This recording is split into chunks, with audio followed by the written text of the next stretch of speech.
paraboloids and fans of experimental classical music. We got a great show today. The show is about hyperbolic paraboloids. It's about a few of my main men. Here's Felix Kundela, and then we'll get to the composer Yanis Xenakis. But the point of all this is not to give you a history lesson on these giants of our profession, but to show them as models of inspiration and to get you to design your own hyperbolic paraboloids in a very efficient and malleable manner. In other words, you can play with the forms. As we like to say in the architectural engineering department, discipline and play linked together. If you have had my history class, you know this person. This is Felix Kundela. He was a Spaniard, but he embraced his adopted land of Mexico and built hundreds of thousands of square meters of hyperbolic paraboloids in and around Mexico City. He is acknowledged as the master of the form. He's acknowledged as an artist by structural historians. And he is an honorary engineer because he was actually trained as an architect, but he had a very rigorous training in Madrid in the architecture program. What is a hyperbolic paraboloid? It's a distorted shape. Think of it as two up and two down. So two corners are up, two corners are down. You could think of it as a saddle shape. If you're a fan of equestrian sports, that might help you. There's a concave down path. There's a concave up path. The edges of the thing that is being distorted can be straight as they are on the right side of the image here, from going from point G to point A, or they could be curved. Doesn't matter. That's not important. Those edge elements are important structurally, but they are not the essence of the hypar. And we use this abbreviation to describe hyperbolic paraboloids. What is the essence? The essence is that when you distort something, there are always straight lines going from edge to edge. So you could see these lines. These are actually straight. These are actually straight, even though the whole surface is distorted like a saddle. And that is one of the miracles of geometry. And that is why Felix Kundela used these over and over and over again. And I'll tell you why he did it, okay? So let's move on to the lesson and get into what Felix Kundela did. So he's an artist, he's an engineer, at least an honorary engineer, and he's an architect, but he's a builder also. And he's a master builder. And really what he's looking for is efficiency. And what that means is using the minimal amount of materials, economy. And that's not the same exactly as the minimum amount of materials. Economy could be the construction sequence. How rapidly can it be erected? The durability, the maintenance over a long period of time.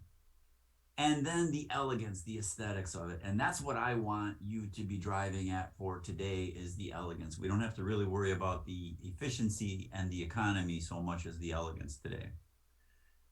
What is the secret? The secret is in the upper left-hand corner of your screen here. Kundela recognized, as others have too, but Kundela was the master, that when you distort that quadrilateral, and it still has straight line segments.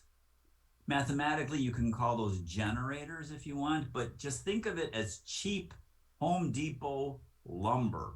You do not have to hire union carpenters, and I'm in a union, I'm very pro-union, but hiring a union carpenter to make a saddle shape out of timber is very expensive. It would not allow these things to be built.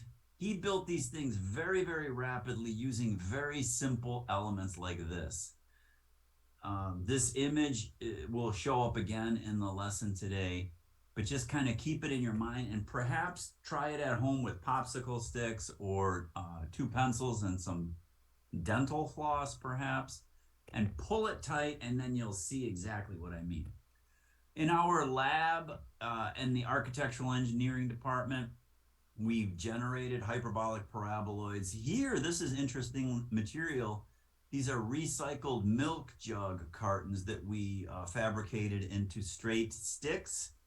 And they're very heavy, but they do create possibilities for us as designers.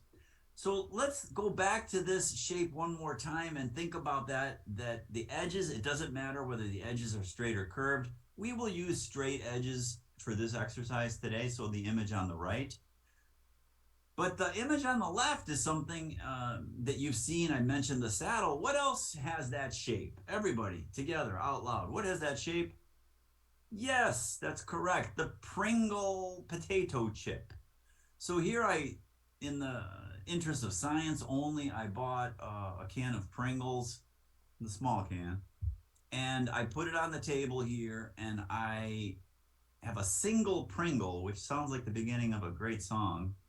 And then I put a glass of water on here, and I filled up the glass with water. So what I want you to do at home is recreate this experiment.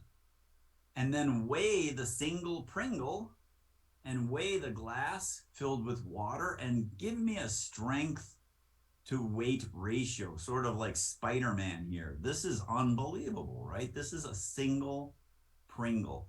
And that's the efficiency of the material and the magic of the Hypar. Felix Candela took this to many, many levels, way beyond what I'm doing here in the lab. I'm trying to just mimic some of his things. His primary bread and butter tool was 4 hyperbolic paraboloids reflected and mirrored around a central axis, and then a single column on the central axis. Now that single column is slightly problematic for us today in California, but Mexico City is a high seismic zone too, and it seemed to work for him in this seismic prone region. We'll talk about that single column holding it up, but imagine a hole there and water being collected, right? A rainwater collection device that could be a sunscreen. These are beautiful objects. I also played with the curves, trying to get 4 Hypars, 1, 2, 3, 4, mirrored, reflected about a central axis, but the curve allows me to put in glazing or windows. And we'll see a little bit of that in the history class, at least, with some of Candela's spectacular structures like the Bacardi rum factory. I don't have time to get into it all now. I'm trying to keep this to about 25 minutes. Here are some experimental Hypars that Candela created, and you could see the straight segments. It's just cheap dimensional lumber that is straight lines, and sequentially he builds up the inverted umbrella with 4 hyperbolic paraboloids. Now there's another little secret here that I could tell you. They do not have to be the same size. So for instance, you could have 2 hyperbolic paraboloids the same size and 2 larger, so you can have a very dramatic asymmetric appearance. That gives more problems to your column if you have a single column which is fixed. If it's pinned, it's unstable. You can't do that. Even if it's fixed, we don't really do that in California. For the purposes of this course, I will allow you to fix the base because I'm really interested in the roof here, the hyperbolic paraboloid roof.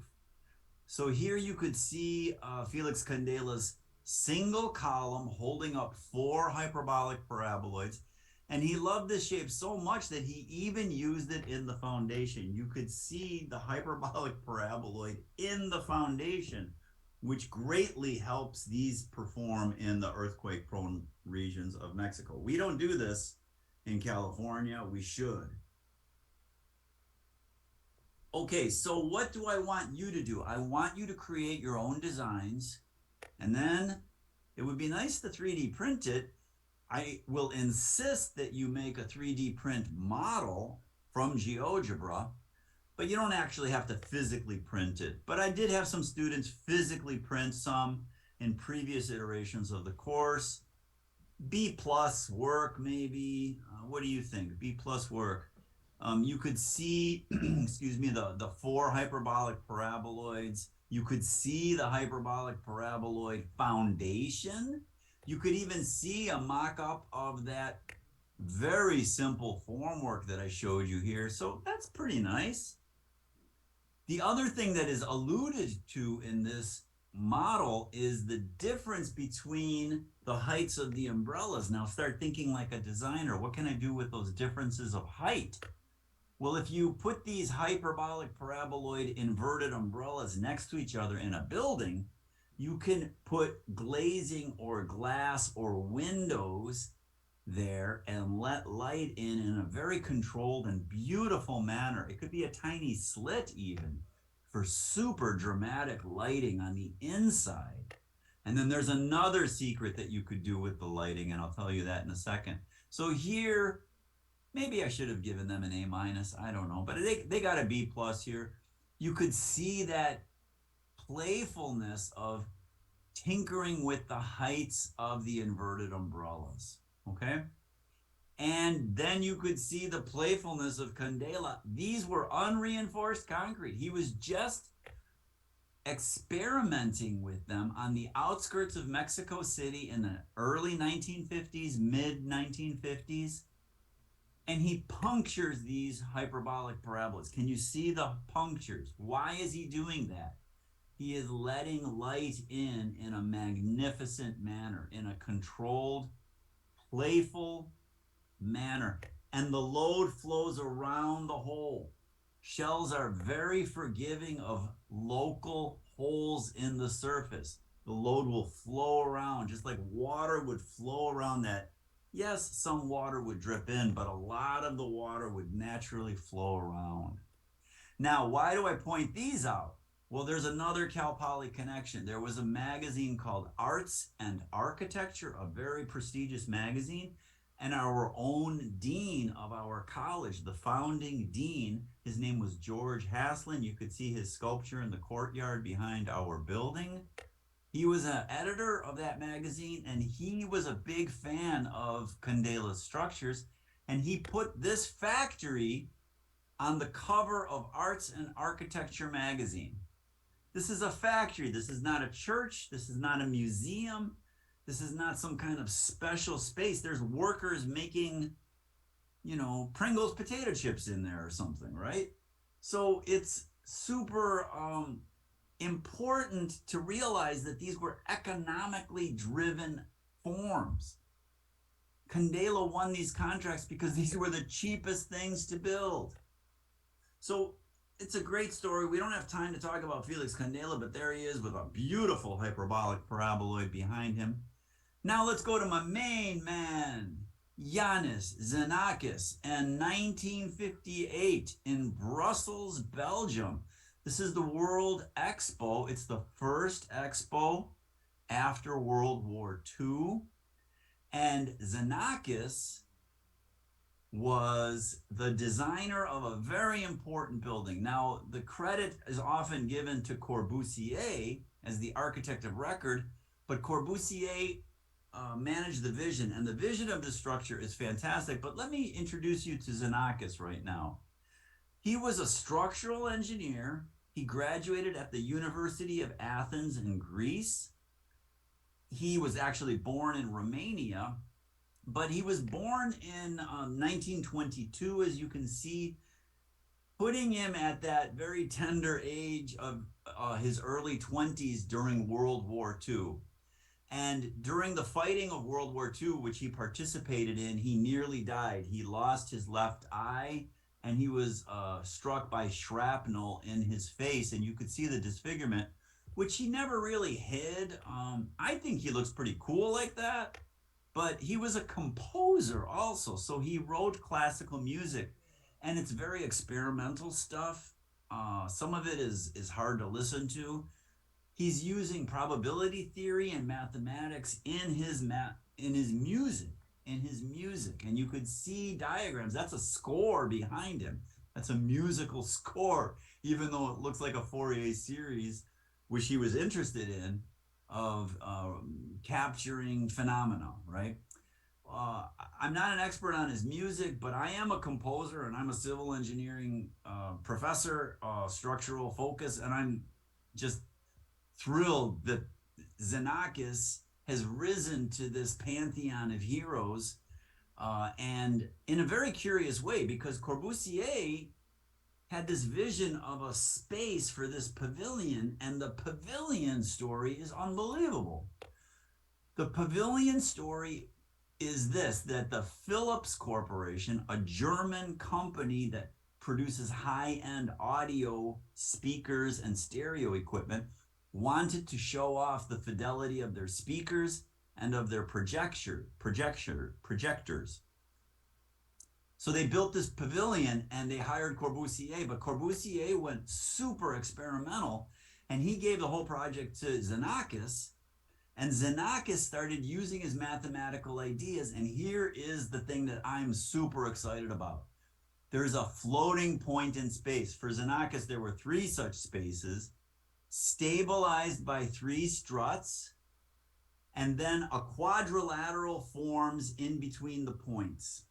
You could always find a quadrilateral in these. And he made a hyperbolic paraboloid in between the quadrilaterals. A triangle you cannot distort, only a quadrilateral. So he did this by hand. He didn't have GeoGebra like you do. We're going to do it in GeoGebra really soon, but let me just show you a little bit more of this structure. Absolutely astonishing structure. In fact, the Philips Corporation was going to back out and hire a different composer. Xenakis was not only the designer, but he was the composer of the first piece of music as people were waiting to get into the pavilion. About 500 people at a time were allowed into the space. And then Edgar Varese was hired to write a piece for 6 minutes in the main space, and images were projected on the hyperbolic paraboloid walls, and speakers were hung on those walls, about 380 speakers. So here you have this essentially virtual reality experience where people come in and they see these images and they listen to this music, which is unbelievable. Even today, this music is shocking. Today, in 2023, this music is shocking. Back then, in 1958, imagine what it was like. There were sirens and whistles and almost electronica sounds, and the images themselves were also super far out. African masks and dinosaurs and women giving birth, and it was the history of mankind on planet Earth in 6 minutes. Very, very hallucinogenic sort of experience, which I can't even believe the Philips Corporation okayed the whole thing. It seems impossible. Here's a great shot of the line. Look at the line of people waiting to get in, and they were treated to the 2-minute piece by Xenakis himself. Here you could see the speakers. They're hanging up there at the top of the space. And here are some of the images. Now, there's no films of the actual event, but the score is still there. You could find it on YouTube. And I think a little bit later, there's just a bunch of people collapsing on the floor watching this thing. This is like a laser show later on. You could tell by the clothing that this is not 1958. But here you could see the speakers, and you get a sense of the size. And then look at the sculpture. I blew it up here. Xenakis designed this sculpture, which is a polyhedra. And you know we love polyhedra in the architectural engineering department. So what we did in my company is we play with these kinds of forms, and we generate hyperbolic paraboloids created by 4 points in space. So let me just say it this way.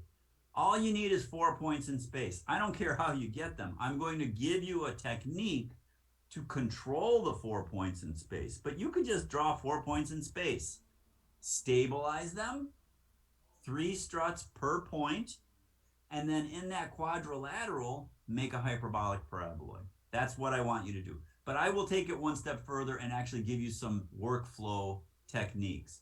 So here's what we did. We playfully redesigned the Phillips Pavilion.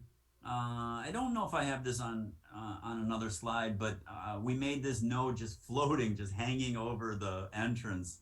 No real reason at all other than pure drama. But you could see the dramatic hyperbolic paraboloids here. Here's another one that we were playing with.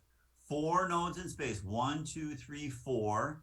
Each of those nodes has 3 struts, so it's perfectly unconditionally stable. It's pinned to the ground.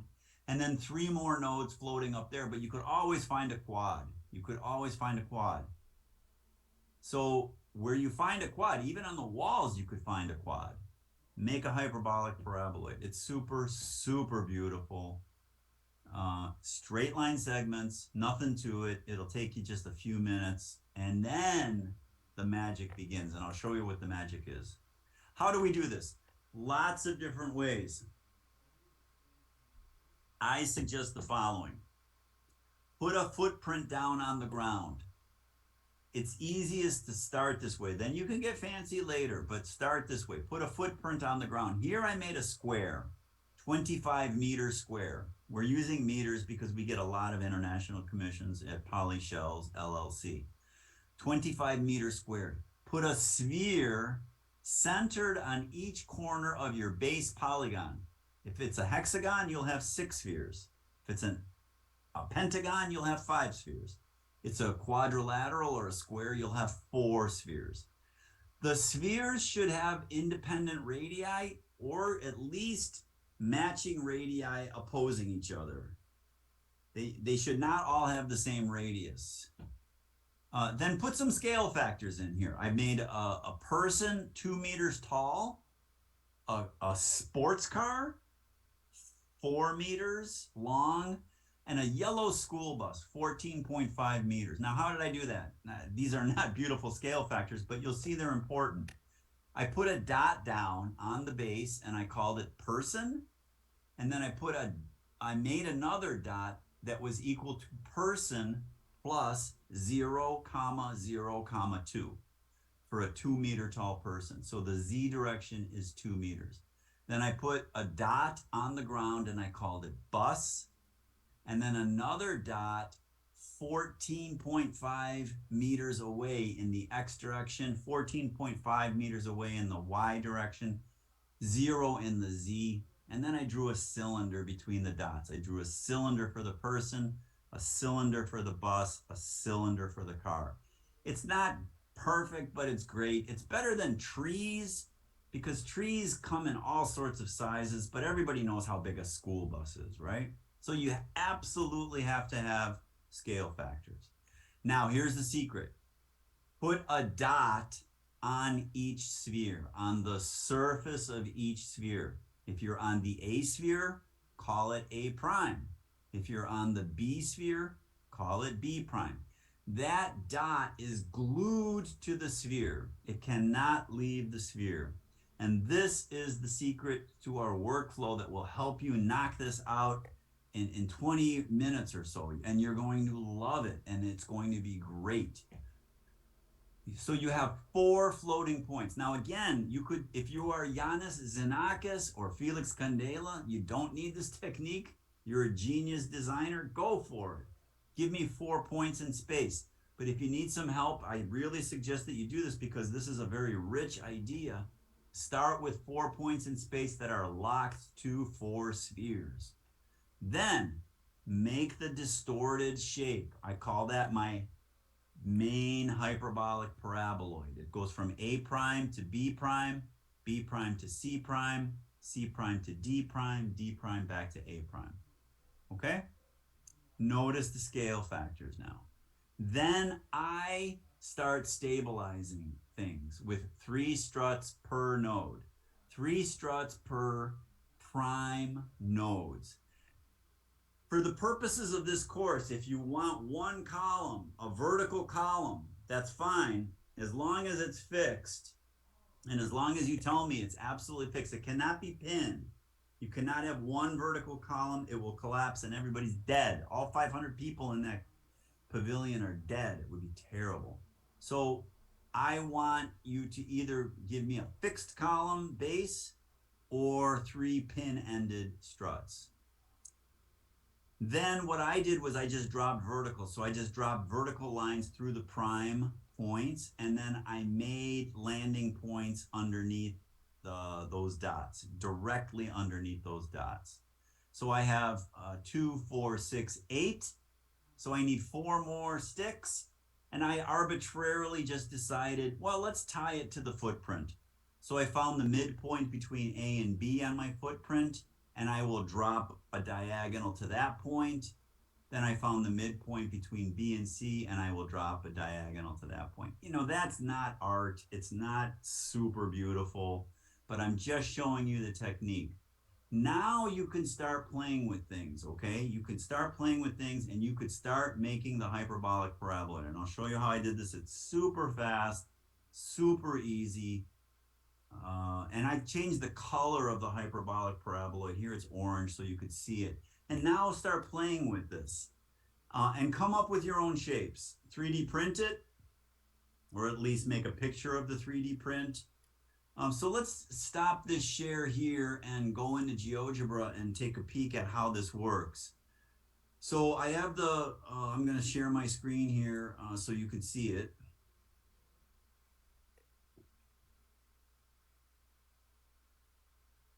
So I have the 4 spheres. There they are. You can control the size of the spheres any way you want. In this example, I think I did glue one down to the ground. That's okay. You could do whatever you want. I decided to go with vertical columns and fix it to the ground. But notice how fantastic the ability of distorting the footprint is. Right? Now be careful. You don't want to make the footprint like insanely big. Remember, that's a school bus, right? You could also play with the radii. And you could see the hypar developing really nicely, right? You could see that hyperbolic paraboloid. Now, how do I make the hyperbolic paraboloid? It's easy peasy mac and cheesy. I guarantee it. Watch. The thing, I'm going to remove this line and then you'll see it super clearly. All you have to do is find the midpoints between the points that you want to generate the sticks on. So what do I mean by that? Find the midpoint from here to here. Make it some color that you could see. The midpoint, midpoint. See what I'm doing? Then midpoint, midpoint. You could make as many as you want, but this is enough. You don't have to go completely crazy. And then on the other side, do the same thing. So let me just hide this. Oops. Okay, I just did it again, but you can see it right here. Midpoints. So between here and here. Look, this is taking 30 seconds.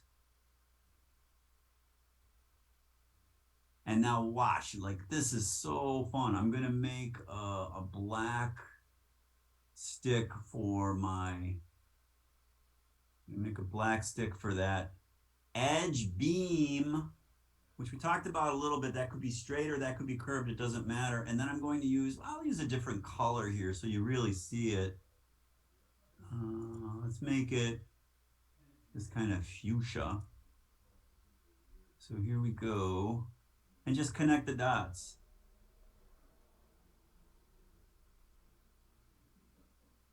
Oops. Okay. And the magic of the hypar is that these line up. You see how that is? Isn't that fantastic? Like it's literally fantasy, right?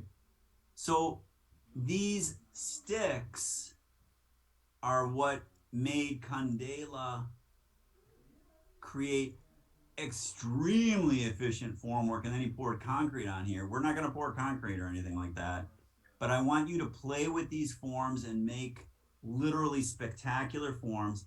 Then save it as an STL file, a stereographic something something, STL, and then view your STL in an STL viewer, which is free online.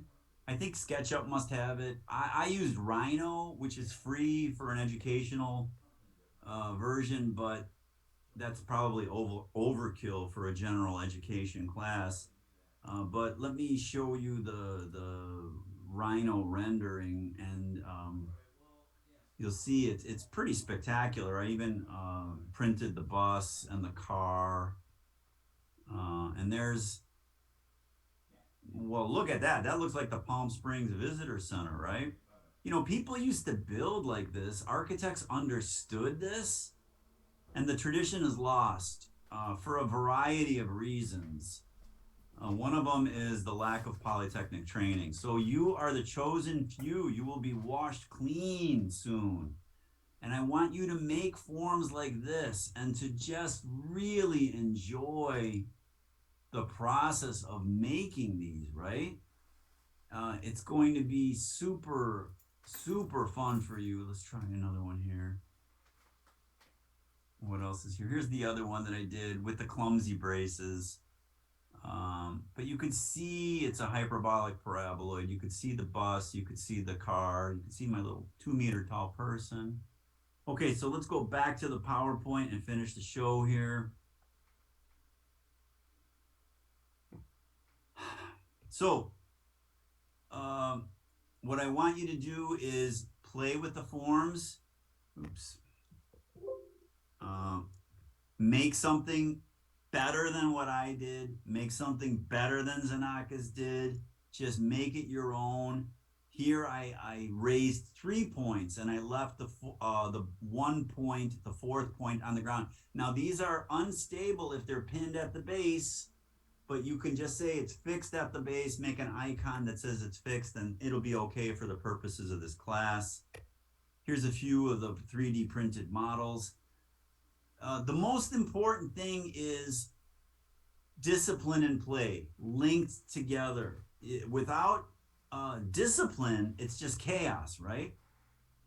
Without play, you're a robot. You're a technician, and I don't want either one. I want magic. I want magic. Now, this is a nice form, but I think you can make something much more magical, much more interesting. And I have a whole other tutorial on this on the YouTube channel. You could look at it later. Do look at the YouTubes out there on the piece. The piece by Edgar Varese is called Poème électronique, and you should listen to all 6 minutes of it. There are little snippets of the film, but it was projections. It wasn't really a film. It was a series of stills. But read the story a little bit about Xenakis, the composer, the civil engineer who ended up creating a very, very important work of architecture with a capital A. All right, that's it. I hope you loved the show. Good luck. Bye.